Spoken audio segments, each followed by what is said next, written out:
Sur ce marché en plein cœur de Dakar, des vendeurs à la sauvette profitent de l'inquiétude de la population face à l'épidémie pour vendre de faux médicaments qu'ils présentent comme de l'hydroxychloroquine.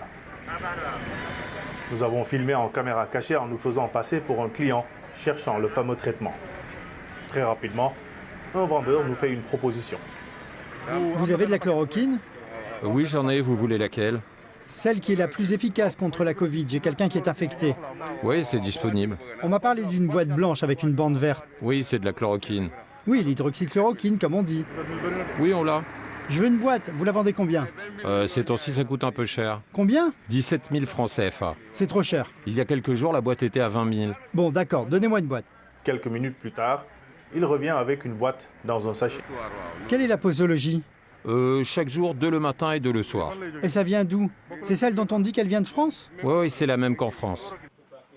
Nous avons montré cette boîte achetée sur le marché à un pharmacien. Il a tout de suite eu des doutes sur la qualité du produit. D'abord, la présentation.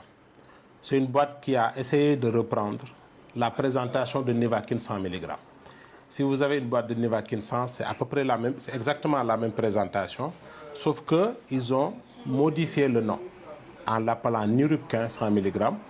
Mais si on regarde également les informations légales qu'il doit avoir sur une boîte, on se rend compte que c'est des informations qui sont falsifiées, juste reprises comme ça, mais qui n'ont pas cette valeur légale comme on l'aurait sur une boîte normale. Cette chloroquine achetée à la sauvette est inefficace contre le coronavirus. Pire, elle peut être dangereuse pour la santé. Le premier problème, c'est que c'est d'abord un médicament dont on ne sait pas l'origine. Donc on n'est même pas sûr de la composition. Et en tant que tel, c'est un produit qui peut contenir des toxiques, qui peut contenir du poison et à la limite, dans le moindre des cas, qui n'est pas du tout efficace. Donc le fait que ce produit soit un faux engage vraiment la santé dans sa globalité de la personne qui prend. Donc pour dire que étant un faux médicament, il peut créer des problèmes sur l'ensemble des organes nobles de la personne qui pourrait prendre ce médicament-là. Au Sénégal, l'hydroxychloroquine ne peut être vendue dans les pharmacies.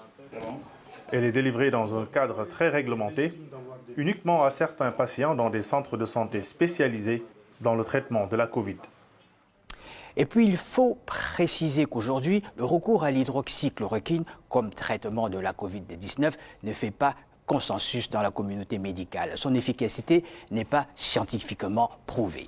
Et l'épidémie de coronavirus continue de progresser sur le continent. Il faut donc rester prudent et continuer d'appliquer les gestes barrières.